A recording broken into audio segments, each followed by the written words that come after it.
What's good, Cowboys Nation? It's your boy Cowboys Classic here yet again with another video. It's been a few weeks since I've been on this thing, man. I already made my rant a few weeks back about how I felt about Dak Prescott and us signing him long term. This and that. Everybody who subscribes to me and everybody who watch my videos know how I feel about it. They know I'm pro Dak. They know I'm pro having him here long term. So I wasn't finna keep working myself up because every time I talk about it, I get pissed off. So I wasn't gonna keep just working myself up and then ruining, a portion of my day trying to explain to niggas that this dude is what we need for the success for the team. Some people don't understand. It's like the naysayers, the ones who doubt Dak, the ones who hate Dak, the ones who hate on him. You know what I'm saying? You can't convince people like that. You know what I'm saying? I'm not here to convince them. They ain't doing nothing for me. You feel me? Like, I ain't got nothing for them neither. Like, you know what I'm saying? Like, but that's just what it is. As far as me talking about it, that already worked me over. It's more so the anger and frustration towards Jerry and Stephen Jones, the front office in general. It's like, dude, bro, like, y'all could have paid this man 2 years ago. Y'all saying y'all want the dude, pay him. Like, how hard is that? Y'all pay everybody else. You see, it's getting worked up already just talking about it. But this is not a video for me to be ranting or worked up because this is a video to celebrate. It's a video to celebrate. You know why? Because we paid that man. We paid him, and he rightfully so. He deserved every dime that he got. All these people talking about that we overpaid for him and that we're going to be crippling our franchise for the foreseeable future, this and that, that's a bunch of bull.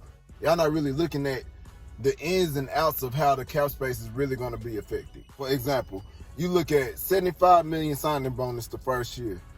$75 million? Yeah, $75 million, but it's not going to be a hard $75 million. You feel me? Like, in the contract. You see, the people who hate, bro, the people be hating on Dak in the Cowboys anyway, that's what they look at. They looking for something that looks like it's a bad contract. That's what they looking for. So they see $75 million, they think it's going to be 75 against the cap the first year.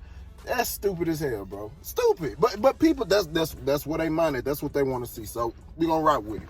They think that $75 million finna go towards the first year.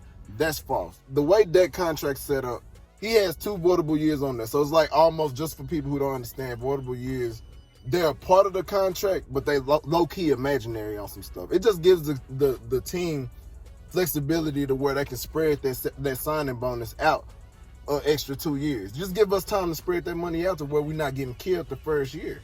That's smart. That's what a lot of teams do. But other teams who hate the Cowboys and who hate on us, they for whatever reason, they think it's that 75 going to go towards the first year. Morons. That's what we dealing with. Morons.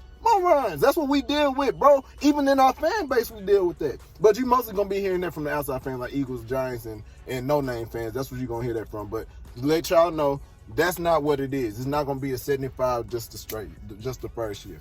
Another thing you'll hear from Cowboys, haters and Dak haters and stuff like that. Well, he's still gonna get $40 million per year, which is ultimately going to cripple your franchise for the foreseeable future. And that's another thing you're gonna be battling with people, bro. Like they're gonna think like that every year our cap is gonna be a big portion of our cap is just gonna go to Dak alone and his contract, and we're not gonna be able to build around the team and all of this.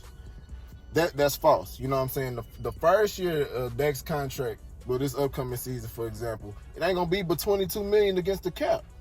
$22 million, which ain't that bad. And there's some people that be like, this still a lot of money. $22 million for a mediocre quarterback is just too expensive. That's what some people will say. These morons and these fools we deal with, that's what some of them will say. Ain't finna get in all that. You see, I'm already getting worked up off of these niggas. Already, and they ain't said nothing to me. But what trips me out about so many people, man, is that all the people who are bashing the Dallas Cowboys for paying Dak all this money, nobody really talking about the fact that the Philadelphia Eagles, they paying more in dead money for getting rid of Carson Wentz this upcoming season. Paying more in dead money this year for getting rid of him than Dak Prescott's getting paid in his first year of his contract. Let that sink in for you people. Let that sink in. The Philadelphia Eagles are paying more for a person who's not even there than we paying for our franchise quarterback in the first year. Come on, people. $22 million opposed to franchise tagging them. What would it be, 37.5 or something like that? It's something. Correct me if I'm wrong in the comments or whatever if I'm wrong. But 37.5. So you saying that if you franchise tag this man again, that's 37.5 million. If you sign him to a deal, that everybody claiming is the biggest deal ever and too much for the nigga. Like, he don't deserve none of it. 37.5, and you lower that down to your cap hit. You lower your cap hit down to 22 million a year. That's like $15 million you done save. 15. You know what I'm saying? And then obviously it won't stay that way every year. It's not going to be a $22 million cap hit every year. Duh, that's going to increase. We know that. But what some of y'all not understanding is it's about this cap stuff. Y'all got to know money. Y'all got to know money. That's how I know some of y'all broke. I don't even know how the cap works for the most teams in the NFL. Like I said, like that, of course that number's going to increase, but along with that cap hit increasing, the cap number is also going to increase by the year. And what y'all don't understand is that in a few years from now, the cap space that we're going to have in probably about 2 years is finna explode. The TV deals, the gambling deals, all kinds of stuff, man. Like, all of this is going to explode. It's finna make this money that we have to work with go through the roof. But with that money going through the roof, that contract not gonna change. It's a contract. He already got that number is already set for the most part. Yeah, you can move it around, you can restructure other people and then move around money to where things will be a little bit more manageable for the team overall. But in terms of what he get paid every year, just because that number might be a little bit bigger year number 3, don't mean that the cap space that we have to work with is going to stay the same. That number is also going to increase. Y'all gotta know how this money works, bro. Jerry and Steven smart with this stuff, man. I'm telling y'all, man, like, this deal is not bad at all. This deal, in my opinion, is actually extremely smart. I'm just glad that this happened before the TV deal and the cap space already went through the roof. Because had it went through the roof, that probably been a $55 million quarterback. 50 to 55 million. Like, no question about it. No question. Because we got this done before the cap blew up the way that I know it's going to do, probably in the next couple of years, it bodes well for us in the future. Now, with that being said, when you pay your quarterback, obviously you can't keep everybody, on the team. You can't pay everybody on the team. That's not the reality of it. Nobody's able to pay everybody on the team. So, I mean, I'm hoping and praying that we can keep Michael Gallup. I want him. I want to keep him. I love Michael Gallup. I don't want to get rid of him. I want to keep him. But I don't know what his market will be, once he hits free agency, I think in a year. And somebody might pay this man as a number 1. We can't afford to pay two number 1 receivers. I don't know that we can do that. I don't know. Like I said, I'm keeping my fingers crossed. And who knows? He might want to stay here. He might love the Cowboys as much as we love him. But it's a money thing. You know what I'm saying? Obviously, you cannot keep everybody. So that's a video for another day. We'll cross that bridge when we get there. In terms of what we have right now, though. Like I said, a lot of people thinking that we're not going to be able to build our defense or not going to be able to pay our defense. My thing for y'all people is our defense is trash. It's been trash. And who on the defense should we pay that we haven't already paid?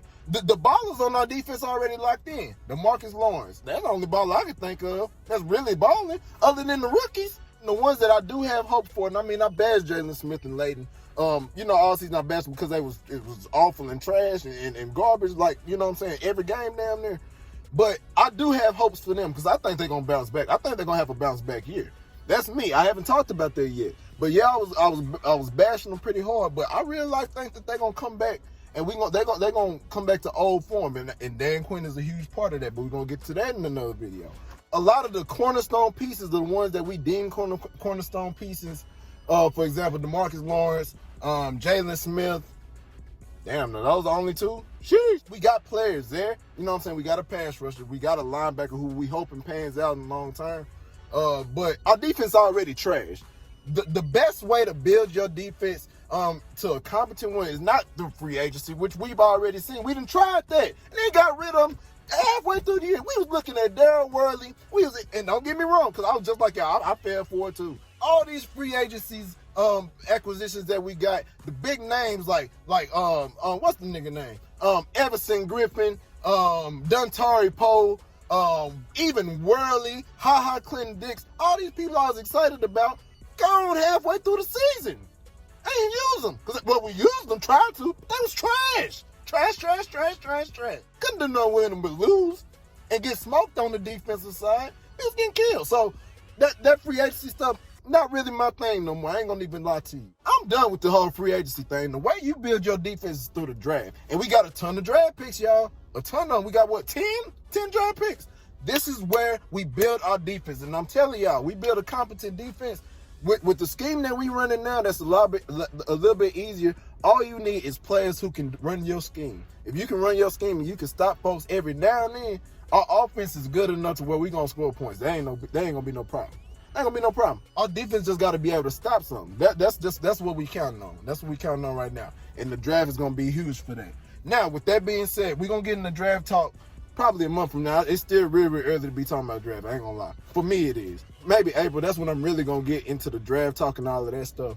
But what I will say about the draft, a lot of people are like, you get defense your first round pick. I don't care where you pick. You need to get the best cornerback there.